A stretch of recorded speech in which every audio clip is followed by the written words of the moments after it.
गांधी परिवार के सबसे करीबी लोगों में से एक रहे गुलाम नबी आजाद, राहुल गांधी के गुरु कहे जाने वाले गुलाम नबी आजाद और कांग्रेस को मजबूत करने में महत्वपूर्ण योगदान देने वाले गुलाम नबी आजाद। उन्होंने कांग्रेस की बहुत सारी बातों को आज बेनकाब किया। एक तरीके से इसे माना जा रहा है कि उन्होंने कांग्रेस की पोल खोल दी।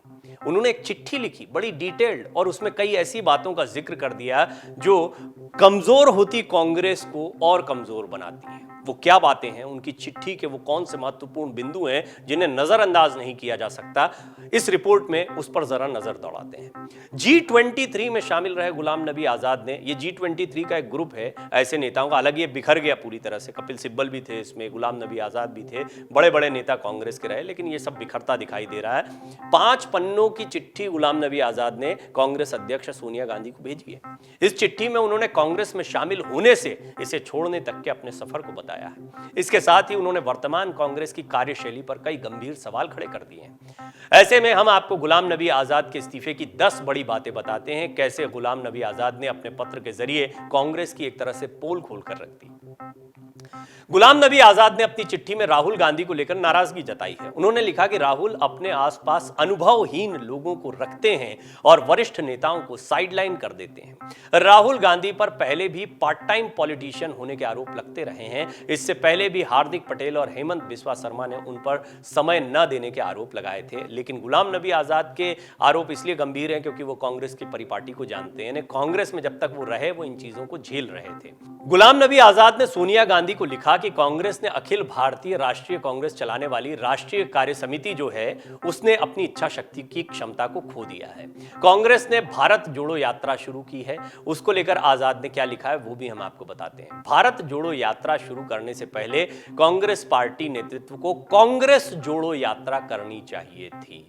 यानी गुलाम नबी आजाद ये कह रहे हैं कि भारत जोड़ने की, अपने कार्यकर्ताओं को ज्यादा बढ़ाने की तो बात दूसरी तरफ है। पहले जो आपके साथ जुड़े हुए हैं, जो आपके साथ हैं, उनके असंतोष को दूर करिए। कांग्रेस जोड़ो यात्रा की ज्यादा जरूरत है।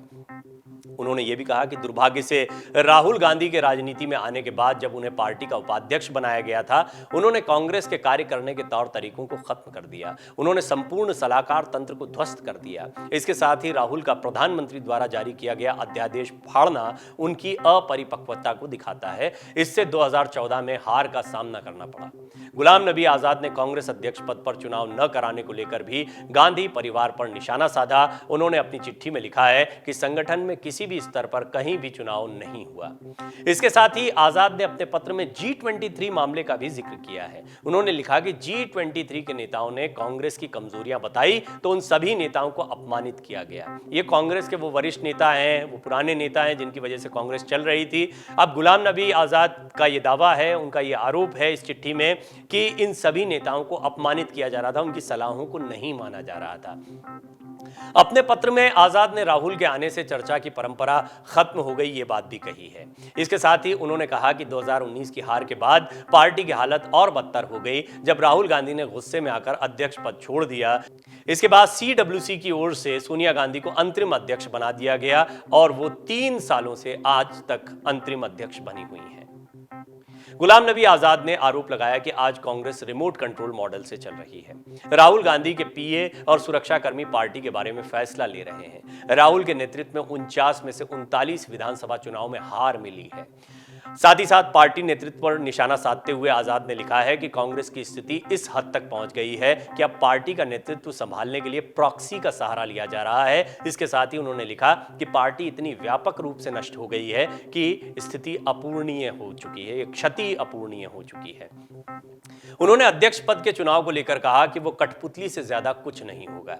अभी अशोक गहलोत का नाम चल रहा है, कमलनाथ ने भी इससे इनकार कर दिया, अशोक गहलोत ने भी इनकार कर दिया है। तो कुल मिलाकर जो भी अध्यक्ष बनाया जाएगा वो भी एक कठपुतली होगा, ऐसा गुलाम नबी आजाद कह रहे हैं। और रिमोट कंट्रोल की बात तो उन्होंने कही ही है। इस रिमोट से वो खासे परेशान दिख रहे थे, यानी वो भी वही बात कह रहे हैं जो बीजेपी लगातार कहती रही है। रिमोट कंट्रोल सरकार की बात होती थी, प्रधानमंत्री मनमोहन सिंह पर प्रश्न चिन्ह लगाए जाते थे, और अब गुलाम नबी आजाद ने सोनिया गांधी को जो पत्र लिखा अपने इस्तीफे के साथ में, उसमें ये सारी गंभीर बातें लिखी हैं। इसके साथ ही आजाद ने कांग्रेस के बाहर संभावित भविष्य के बारे में संकेत दिया। उन्होंने पत्र में लिखा कि मेरे कुछ साथी और मैं उन आदर्शों को कायम रखने होने के लिए डर रहेंगे जिनके लिए हमने अपना पूरा वयस्क जीवन कांग्रेस को समर्पित कर दिया था।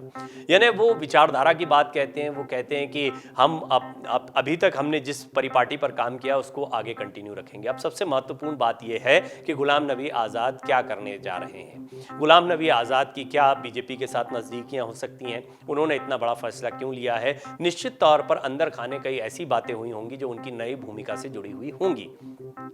प्रधानमंत्री नरेंद्र मोदी भावुक हो गए थे जब विदाई हो रही थी गुलाम नबी आज़ाद की, उनका रिटायरमेंट हो रहा था। साथ ही साथ में गुलाम नबी आज़ाद जो हैं वो भी बहुत सॉफ्ट कॉर्नर लिए पिछले कुछ दिनों से बीजेपी के लिए दिखाई दिए। कश्मीर में जिस तरह के हालात बने हैं उसे देखते हुए ऐसा लग रहा है कि अब कश्मीर में एक बड़ा चेहरा चाहिए बीजेपी को, और क्या गुलाम नबी आज़ाद वहां पर चेहरा हो सकते हैं, इस तरह के कयास भी राजनीतिक गलियारों में लगने लग गए हैं। ये तो खैर एक अलग बात है कि वो आगे क्या करते हैं, लेकिन फिलहाल कांग्रेस के बारे में गुलाम नबी आज़ाद का ये पत्र और ये गंभीर आरोप सचमुच में कांग्रेस के लिए एक बड़ी परेशानी का सबब है, क्योंकि उन्होंने कई ऐसी बातें लिखी हैं जो सिर्फ वही कह सकते थे। वो अभी तक गांधी परिवार के कांग्रेस के सबसे विश्वस्त लोगों में से एक थे। डाउनलोड करें अमर उजाला ऐप और पाएं खबरें लगातार। अगर आप ये वीडियो YouTube पर देख रहे हैं तो हमारे चैनल को सब्सक्राइब करें और बेल आइकन को दबाना ना भूलें। अगर आप Facebook पर ये वीडियो देख रहे हैं तो हमारे पेज को लाइक करें।